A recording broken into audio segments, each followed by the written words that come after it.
Most people do not see God at work in their personal lives and therefore do not know how to join Him. This Divine Appointments podcast is to encourage you in your faith, to open your eyes to seeing God's hand at work. My hope and prayer is that by hearing these stories, you too will engage where God is already working and discover God's mission for your life. Hello, I am coming to you this afternoon with my new friend Dianna Torres at Mississippi College, and God placed her in my life. She is a very interesting person whose family and her roots of her family are from El Salvador, and then she was born here in America, and then she lived in Turkey, and she speaks 3 languages. She is an incredible person with an incredible story. I can't wait to share what she's done in her short life. She just graduated from Mississippi College with a psychology degree, and I happened to meet her through several venues, I guess. First, just Psalm 105 verses 1 through 5 is my theme for my Divine Appointments podcast. And that is, give thanks to the Lord, call on His name, make known His accomplishments among the nations, sing to Him, make music to Him, tell about all His miraculous deeds, boast about His holy name, let the hearts of those who seek the Lord rejoice. Seek the Lord and the strength He gives, seek His presence continually. Remember the miraculous deeds He performed, His mighty acts, and the judgments He decreed. So we're going to remember mighty, miraculous ways that God has moved in your life and through your family. First of all, you grew up and came to faith at a very young age because of the strong faith of your parents. Yes, ma'am. And then they felt called to go to work in Turkey, and you at 6 years old were taken from America to Turkey, right? Yes, ma'am. When I was 6, I, of course, did not like leaving my puppy, leaving my grandma. Oh. I cried the first day at school, Turkish school, and yet the next day I went to school, and pretty soon I was the president of my Turkish class, and that was rather made nice. Lots of friends. Yeah, I made lots of friends. I knew one word in Turkish, which means I don't understand.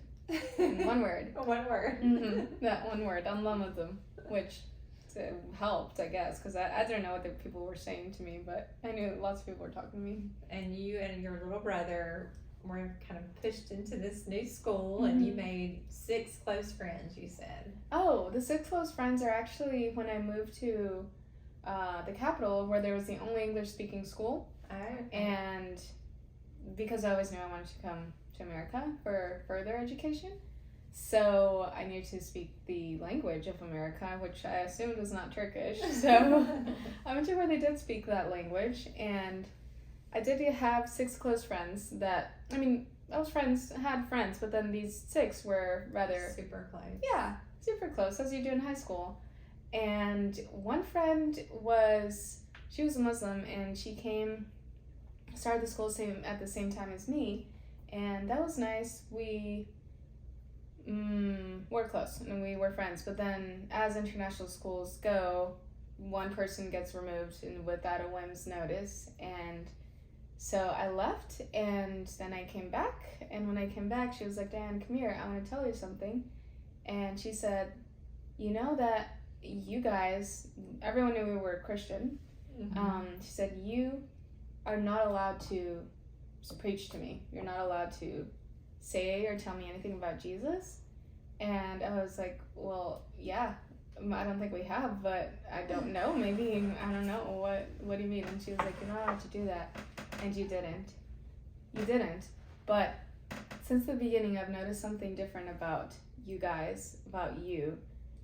And I've wondered what it was, and there's one teacher that I've been speaking with, and this teacher has helped me to understand a little more, and I did my own research, and in I looked up how to do it on the internet, and I became a Christian, and that Wow. brought tears to my eyes, because it was incredible, because for a Muslim to go back on their faith means being willing to die, means being willing to go against the honor of the whole family.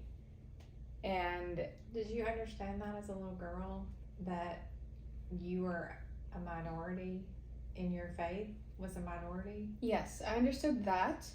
I did not understand the ways in which that could be perceived or could be a danger, which is really a big reason why Christianity is so persecuted. It was the thought process that we would go and try to convert. The thought process was that if you're American, you're a part of the CIA, you're a Christian, and you want to take over Turkey and by force, make everyone a Christian, and by force have the government and everyone in charge of Turkey kneel in, not opposition, in surrender to you. Did you ever feel threatened for your faith when you lived there? When I was young, no. I knew that it was an issue. You had to be careful. Yeah, I know I had to be careful. When I was little, I didn't really do so much of that. In Turkey, the woman is not seen worthy of really anything. So if anyone, we had a bully in the school that I would take home with my friend who was of the same like-minded thought. And we would always sit in the same place. He would always sit in the back because that was the best seat. And then one day we got to the bus, and he wasn't there. So I was like, "You guys, we should go sit over there." Two of my friends, both guys, and they were both. I was like, I wanted to bring everyone to do this. I was like, we should sit over there. So I got everyone to sit in the back, and then eventually the bully got there, and he was like, "What are you doing? Why are you sitting here? You know that's my seat." And I was like, "Yeah, but we got here first." And so that should be all you need. But then I didn't understand it. I mean, to this day, I don't really know too many curse words, but he probably said a bunch, and one of them was that he asked me if we were dogs. And I didn't really know the extent that reached. Like, I'm a puppy. I mean, yeah, I can be a puppy, but I just That was a really bad thing to say. I guess, yeah. Yeah, and so I just said, I mean, you might think we are, but we're not. And he, thank God, my gosh, he protected me so much, but he could have beat me up. He could have killed me. He could have done a lot because 1, I'm a foreigner, 2, I'm a girl, 3, I'm a lot smaller than him. But he didn't. He just turned around and sat in another not so loved spot. And so in that sense, I didn't really feel threatened until afterwards when I really noticed and realized how much danger I had been in. So you, when you were living in Turkey at age 16, you got a very dramatic medical diagnosis. When I was 16, after a lot of guessing and a lot of misdiagnoses, I was told just go into this tube and get an MRI because we don't know what's going on. And then on Valentine's Day 2012, I was facing significant difficulties. I told my mom about it, and she said, "Okay, just don't go to school. I'm going to go to the hospital to see the results of the MRI. You can come with me." So that was the plan, and I said, cool. So I went to the hospital, and as soon as I got there, the people in charge, the people at the desk said, "Are you Dianna Torres?" I said, "Yes." And they said, "Okay, you need to come with us." And they took us to the head neurologist's office, and she said, though both of our Turkish is fluent, she said, "You guys should get a translator because this is really heavy news." And I was diagnosed with multiple sclerosis. I didn't know what that was. I just saw a pretty brain with Christmas lights on it, and it's a lot for a 16-year-old to take in. I guess so, but I didn't. I mean, now I can see how it's a lot, but then I just didn't accept it. And at that time, they urged you to come back to the United States to get treatments, and you told me you went back and forth. You did go back to Turkey and graduate from high school, and then you came back here to go to college, and you have since been trying to live with and get treatments for MS for the past 10 years. Yes, ma'am. They told me that I needed, if I wanted to come back to America at all, I should come back and set up a treatment plan, which, since I was going back and forth, due to us not really understanding the nature of MS that I have, as there are different kinds, I went back and forth and did not really want to accept that I was doing just that. I was really just searching for a treatment that worked for me. In the past, maybe other ones would have, but by now MS has gotten to a degree that I need to get a stronger drug, a stronger treatment, and so that's what we're doing. You said, has been a trial in your life that has really brought you closer to complete dependence on the Lord. Oh, most definitely. I mean, being in Turkey was honestly a gift, not too far from having MS, because having MS, there is no one, just like anyone else with MS, or really anyone else in any circumstance, no one, literally no other soul on this earth understands or comprehends the nature of what you're going through. One, they cannot understand, but I know someone who does. I know someone who understands, and I know someone who not only understands but can actually help, because I don't know too much, and that they know. He knows. And so that is how. And who's that? Jesus. Jesus. And on those lines, you said that the expectation of coming to the United States was what? What did you understand that was different about coming here? Coming here, related to your faith. Right. Coming here, okay, coming back to America on furlough was vacation, because we got to eat pancakes and we got to eat things that we couldn't have in Turkey. So that was nice. We got to see family, but at the same time, it was harder. It was the mission field here, because Just say it. Okay. I need to remember what I was thinking. Because here it was so easy to get distracted. Here it was so easy to stray from the understanding that Jesus is your lifeline completely. In Turkey, Jesus, the one that you're holding on to for anything, the one that can be the answer to everything, he is so hated. You could die. You could be legitimately killed at any time, and people, I mean, our neighbors would get sad, but the government... It would be understandable. Yeah. It would be understandable Yeah. there. So you had to completely depend on him in your everyday life there. But here, it's more like, sure, you're a Christian. Exactly. Then you go on about your day.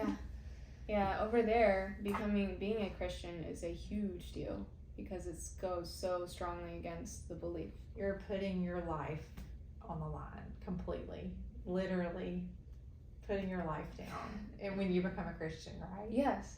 Yeah, because you're saying you're willing to hold on to this instead of holding on to your family, instead of holding on to everything you've loved, everything you grew up knowing from the moment your mom could sit you on her lap. You were being taught these lies. Wow. And so I can kind of see how it's hard for someone to truly, like, we can make as much sense as possible, but that does not matter at all.